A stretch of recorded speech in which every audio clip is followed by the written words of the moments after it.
Isa na naman pong mahirap na case ng buhok yung gagawin natin ngayon. Ang ipapagawa niya po sana ay color and rebond only. Pero kung mapapansin niyo po, yung buhok niya, meron po siya mga shade of brown. Tapos dun po sa mga bandang dulo, meron pong pure black na color. So, hindi po natin siya kinundayan dahil nagpakulay pala siya ng itim dati. So, katulad po ng sinabi ko nung una kong video, hindi na po iyon tatablan or tablan man ay hindi masyadong aangat yung kulay na gusto niya. Kaya naman ay rebond only na lang po ang gagawin natin sa kanya, pero nagbago na naman po yung isip niya. Ang ipapagawa na lang niya po ulit daw ay rebond and treatment. So magpapa-Brazilian na din po siya. So ngayon nilagyan na po natin siya ng gamot. Kung makikita nyo, sabay-sabay po natin yan pinahiran ng gamot, pero doon sa bandang dulo, yung sinasabi kong naitiman niya, tingnan nyo ang bilis ng reaction ng buhok. Kung mapapansin nyo, may mga naglight na po dyan. Yan, to the rescue po tayo dyan sa water and treatment para hindi po masunog yung buhok niya. Dahil napakabilis ng reaction, so mahirap hindi po natin ito matatansya. So napakahirap nga pong gawin yung buhok niya dahil hindi po natin alam yung history nito. Ang alam ko lang po is nakulayan and then napatungan ng itim, pero hindi po natin alam kung paano siya plinansya, kung paulit-ulit ba o sobrang init ng plancha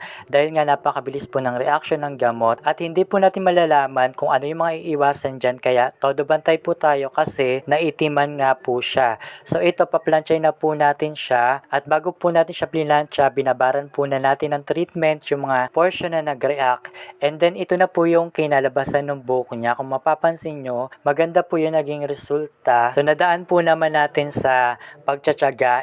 So ito, kailangan po ng highly maintenance dahil makapal po yung buhok niya, mahaba. Tapos doon sa bandang dulo, ibabaw at ilalim, nilinisan po natin siya ng mga split end. So dyan lumitaw yung mga split ends niya, kaya hinarvest po natin siya ng paunti-unti hanggang sa maubos at luminis yung buhok niya.